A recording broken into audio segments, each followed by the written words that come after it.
you about surrender. Yeah. As Jerry was telling her story earlier, I was thinking about her father suffering so much from physical pain. Yeah. And when people suffer, they're often very self-absorbed. They Yeah. think of themselves. Yeah. And on the other hand, when we suffer, Baba is very close to us. Can you give us any thoughts or any stories from your years with Mayor Baba about people who have suffered physically, but also surrendered, been able to show surrender to Baba? Yeah. I would be interested in any stories. Those people who are his mandali, they have suffered a lot. What about Pendu? What about myself, involved in so many accidents and all? Yeah, we have surrendered to him. Yeah. There are others also there, you see, in the world who have suffered a lot, you see. What about the women folk? What about Mera? Broke a crown. Yeah. In an accident. Yeah. We have been. It appears that I am hale and hearty and all that, but I am a broken person inside. You see. Yeah. So, but it is there. I am there. Yeah. It's His will. Yeah, He is with us. From day to day we live here. Our prayer is just that. Oh, another day dawned in your love and service. That's our prayer. Thank you, Baba. Every night when we go to sleep, well, that's the end of our life. We lay ourselves on His lap, and that's the end of it. Sound sleep is there, finished. And we wake up in the morning, another day, a day of great victory in your love and service. That's all. There are people who feel so terrified, you see, through their sufferings and all that, and they lose the grip over Him. There have been cases like that. Didn't I tell you about that story about the man who was suffering so much, you see, through his court cases and through his wife who was in hospital, laid down because of severe, the last traces, last hours of her through tuberculosis and all that. Didn't I tell you that story? You were not here that time, that day? I think last Thursday or something. Here there's a nice... There are two ways of His compassion. Suffering is His compassion. No person has ever reached Him without having suffered. Suffering is that grit, that, scoring the vessel. Do you cook at home? You have, what do you have? Dishwasher, the machine? Oh God, now. How to give you the figure, you say. You have a dishwasher too. You do it, it's scowling. No? So what you do have, you have to use some grit there and get the thing there and get rid of it and all that sort of thing. Yeah, it's all that. Without that, the cleansing is not done. So, suffering is that cleanser for the soul. Without it, there is no way out. Suffering is that. Just as Baba gave us a figure of pain, without pain there is no body. Body needs to have pain in order to keep it intact. The sensation of pain is so essential to the body. It is only because of it that the body remains radiant, clean, clear. Yeah. Anything that is there, otherwise you'll just sit in the fire like that. Immediately you'll lift it up, you see. The sensation of pain is there, hurt is there, so the body is intact. Otherwise it will just burn, you see, and nothing happens. So that's why it is said that pain is so essential to the body to keep it wholesome. Similarly, suffering is absolutely essential to keep the soul wholesome. It is that grit that keeps the mirror clean to reflect His image. That's how it is. It is said so in spiritual parlance. So without suffering there is nobody. There is nobody in the world, you see, who has not suffered and is not suffering. Because that's His gift that He gives. Yeah. Apart from the ultimate gift of love for Him. The dawning of human body is nothing but dawning of suffering. Body is what? Nothing but suffering. Yeah. In one form or another it is there. Only through suffering you can reach Him. Yeah. Before I give you one example, Bill, this comes to my mind. You all have heard of Buddha, Lord Buddha? Yeah. You have heard of Buddha? You heard the name at least. Yeah. So what has happened is Buddha is there, and it so happened at the time, at the advent of Buddha, that there was a young woman, very beautiful woman, who had lost her handsome husband. All of a sudden, there were at the time choleras, rampant cholera in Bihar and other places in that North India side where Buddha was. Any fruit season and they eat something and there's cholera, and people, there was no cure for cholera at that time. They used to die, epidemic. So the young man died, and this woman couldn't contain her sorrow, and she was distraught, totally distraught. She was so beautiful and all that. Her relatives, her friends, her parents, they tried to comfort her. No comfort was there. So some older person says, why don't you take this beautiful woman to Lord Buddha? He is the comforter. He'll give her comfort. So they thought, we completely forgot about it. Let us take her to his very presence is enough for her to be comforted. So there you are, Bill. This young woman is taken to the Lord, who is suffering so intensely that she is totally distraught. She continues to weep and absolutely disheveled. She is not caring for herself or anything like that. So she is made to stand before Buddha, and Buddha looks at her with compassion and says, what ails you, my little one? What is it that you want? And she started crying out loudly, and she burst out and said, this is the thing that I have been torn away from my husband, who was so dear to me, so handsome, I loved him so much and all that. Can I get him back? It's simple. Buddha says simple. I just want a mustard seed. Have you heard this story? No. I says, I can get you back. You just want him? Yeah. But in return, will you do one thing? I want a mustard seed. You know what a mustard seed is? It's so cheap. And he says mustard seed. But get me a mustard seed from the house where there has been no suffering at all. Get me that, and I'll get you your husband. So she goes wandering from one house to another, one place to another, in search of a mustard seed where there has been no suffering in the house. And she returned after about 6 months, not distraught, but composed. And returned to the master, paid her homage to her. Says, you brought the mustard seed? Did you get it? Says, no, master. Says, why? Says, there's not a house, not a single house where there is no suffering. Then why should you suffer unnecessarily? You know it, it's a common thing, it's so good for you. Yeah. It is because of this suffering, see how you have been brought to me. Inadvertently, you didn't know, you didn't even want to come or anything, but you were brought because of this intense suffering. Another story comes to my mind in the time of Baba, Meher Baba. Look at his psyche. Craig delves in psychology and all that. Yes, yes. Huh? Psychoanalyst. I see. He should have been here with Baba, you see, to analyze Meher Baba. I always miss psychologists, you see. But why were they not here at that time, you see? They used to be, but they remained subdued. Here is another, see this point now. You'll find out what I mean by it. So here, the person is still alive, mind you. This has happened truly. I still remember the day when Baba is late afternoon. We used to eat our supper very early, before sunset. Because we had no amenities for electric light or anything of that sort, you see. So I was with Baba, all by myself and Baba.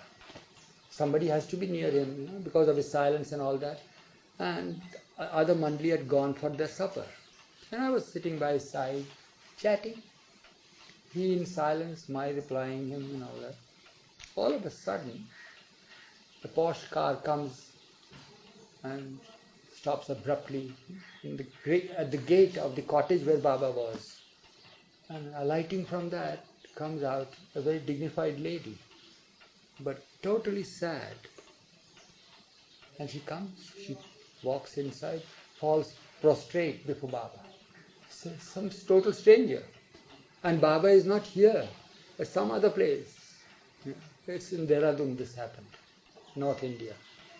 And I just get up and take her, hold her and said, please don't do that. Baba wouldn't like it. Come on, sit down. So Baba inquires, makes her sit down, gives her some comfort. Sit down, what's the matter? And she bursts out crying that she is the queen of a certain kingdom in the Himalayan region. And she had given her very beautiful daughter in marriage to another king in Punjab. And she lived very happily with her husband. And at the time of delivery, it is Indian custom. The first delivery is to be at her mother's place. So she was brought to me. I'm the mother of the daughter. So Baba says, so what happened? He says, my daughter died in delivery. And they would put the blame on me. I love her very much. But apart from that, they will think that I didn't care for her, I didn't do this and this. And she started bursting out in tears. And she says, I beg of you, I've come to you with a begging bowl, beg of you for her life. I want her back. I said, it's so simple. Why? Just calm down. What is it? You'll get it. You want your daughter back? I'll give you the daughter. And myself, I said, what is Baba trying to say? You see? And she's come back. So, but will I get her in the same form? Because being an Indian, she is very logical, you see, and yeah. Otherwise, might be in next incarnation or this or that and all that. Will I get her in the same form? Yeah, in the same form. Your daughter. Baba says that. I am the interpreter, mind you. I have to say it because of his facial expressions and all that. So, yeah, your daughter, your very same daughter. How long she has died? It's now past 2 months. So can I get her? All of a sudden she feels comforted and she feels the joy within her. And says, yes, you'll get same. Will there be any sign that she's coming? He says, yeah, when you see me in your dream. No, when you see her in your dream, you will know that she's about to come to you. But with that very same flesh and everything, yeah, your very daughter, she'll come to you, I'll give it to you. But there's one thing in return I ask you. What is that? I'm prepared to do anything. You're prepared to do anything that I tell you to do? He says, yeah. Love me, remember me. That is the stock phrase. Love me and remember me. Will you do that? Will you remember me? Will you love me? He says, yes, Baba. With all my heart, I will remember you and love you. But I will see her in the dream and then she is expected to... Yes. Now just see this. This little thing of the loss of her daughter has brought this because of the great... Baba even told her, why have you come to me? You don't know me. Why? I've just arrived here. Why? No, but I have heard your name. And I have full faith. I'm convinced that you are the only one who can give me back my daughter. Yeah. Then Baba started saying all this. I'll give you. Go. Baba embraced her, comforted her. Remember all the time. Remember me. Remember to remember me and love me. And she went happily. She went back happily. What a joy it was for her. But for me, I said, what has this been? Baba committed, you see, because I was all the time protecting his body and wanting to do this, and I didn't understand Baba. Do you mean to say that I understand him now? No, it's the same thing. But it was much more so at that time, because I was, raw. Still I'm with green horns yet. So it is like that. What has he done? I just keep quiet, and Baba didn't say anything. He just remained and again chatted with me. In the meantime, all the Mandali people came. So Baba tells them, Eras, tell them what happened in their absence. So I describe. Baba's always ways are to describe very vividly the picture. Not just say that this, no, he wouldn't like that. Step by step, stage by stage. As if they were present, they should feel that. That was the stock phrase. Same thing when I go from any place to my parents' place, he would always say that, describe to them what have you seen.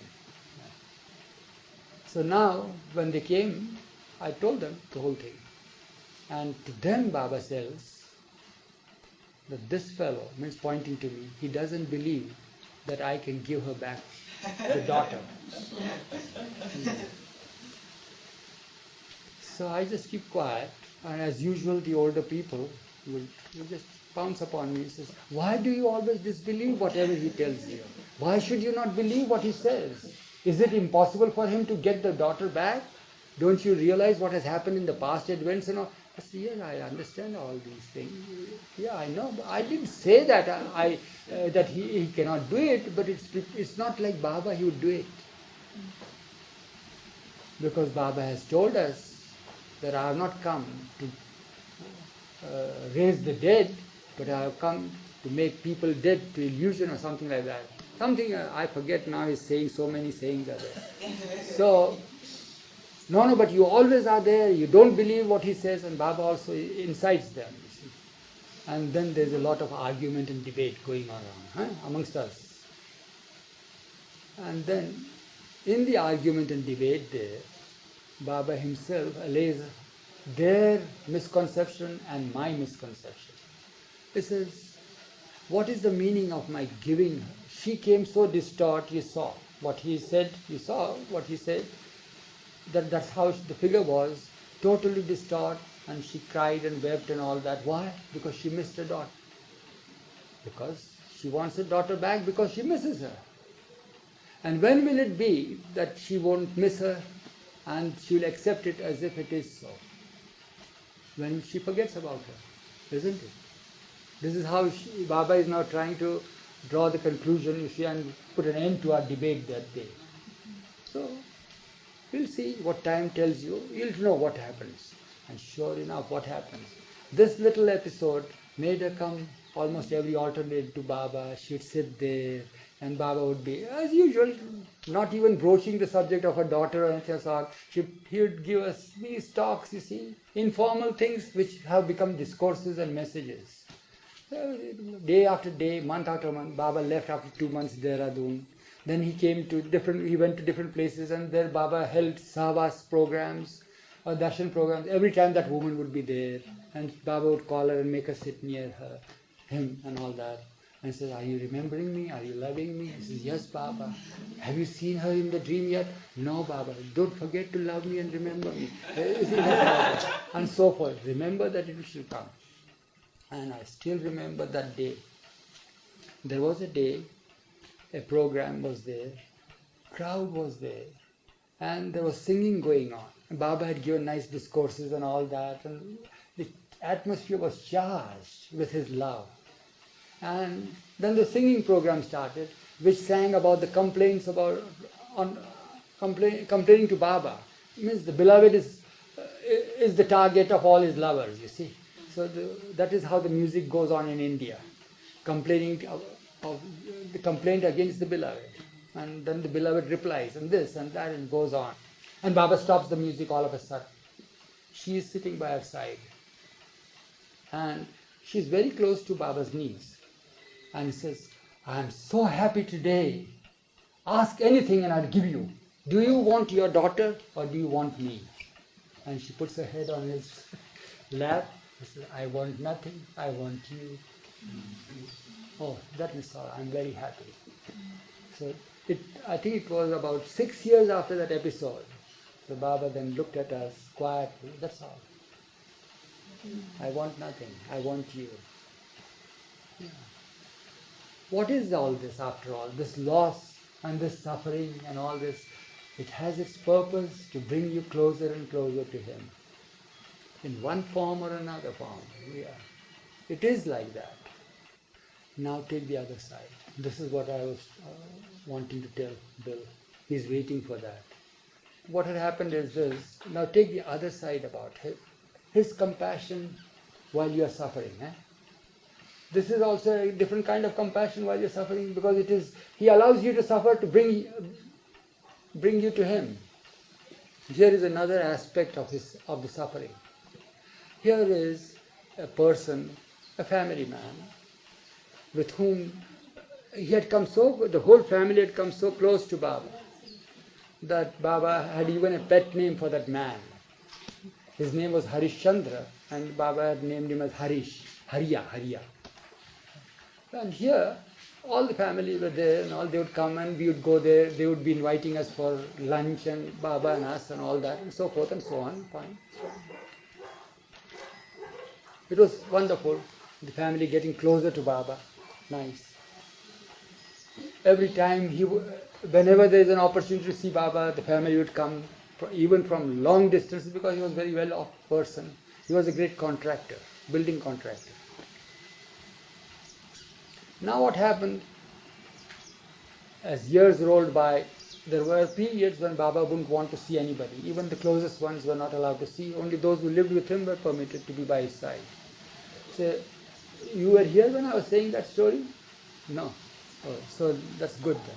So what happened was, because this story I had repeated some last week, what happened was that there was a period when Baba never saw anybody at that time. It lasted for about a year and a half or something like that. More than that, but not less than that. So people were really anxious to come and have a view of him, just a glimpse of him, just for that solace and comfort that, because being in his presence is enough.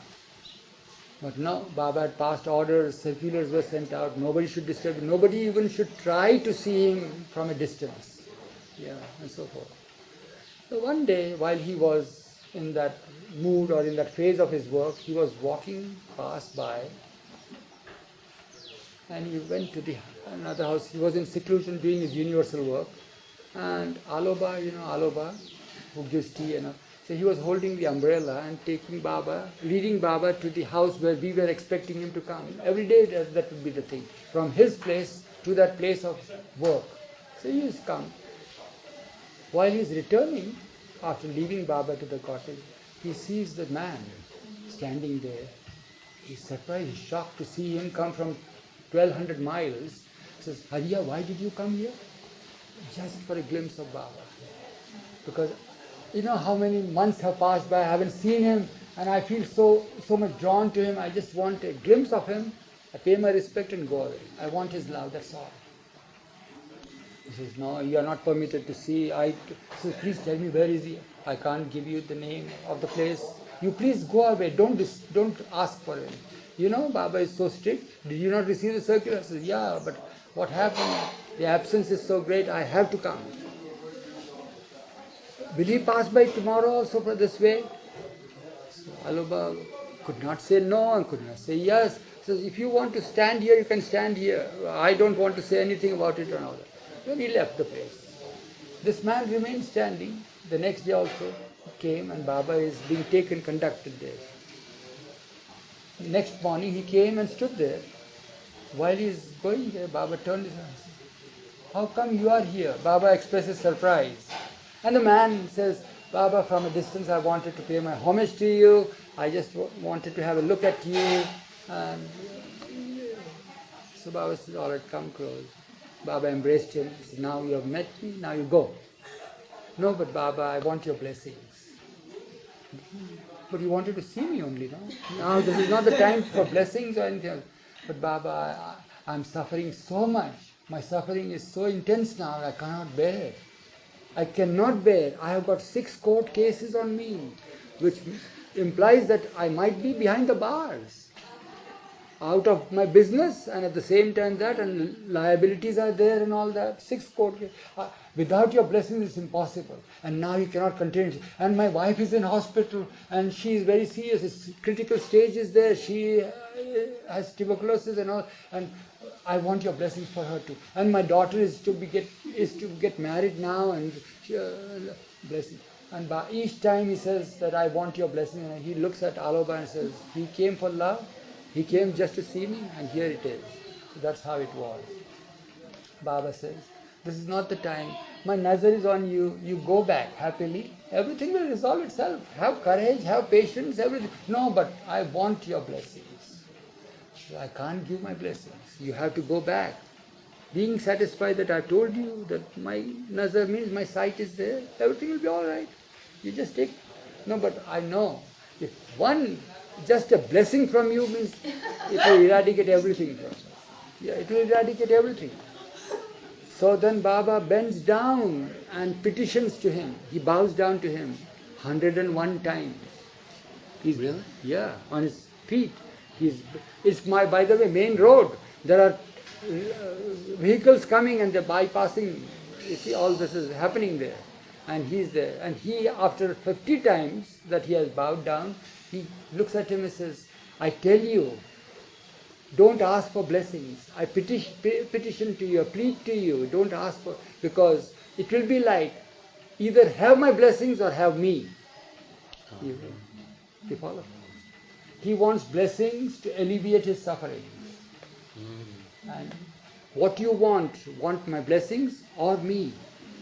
He says, Baba, how is that possible? Why do you say that? Me means you are already installed in my heart. How is it possible for you to go? I want your blessings. Again Baba bows down. Again says that you want me or blessings. And he insisted on blessings.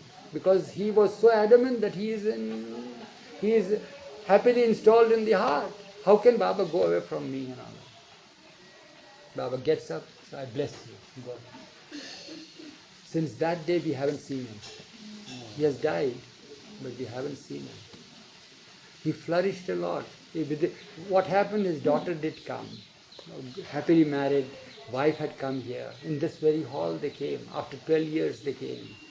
I said, where is he? He says, he died. But he didn't come here. What happened to the court? He says, soon after Baba meeting, everything was as if it was blown in air. Nothing was there. Everything was in favor. Everything went on well and all that. And he had a big hotel in Delhi. He constructed a hotel. Then he became the proprietor of the hotel. And the business is flourishing and all that. This is what happened. You want me or my blessings? Blessings to alleviate the suffering. Those who want him are still with him. Those who want his blessings, they have the blessing. That's how it is. So Jerry, does that mean that we shouldn't have his blessings? That not wanting anything from him is in itself the best of blessings from him. There is no other greater blessing than wanting nothing from him except him. That is the panacea for all our suffering.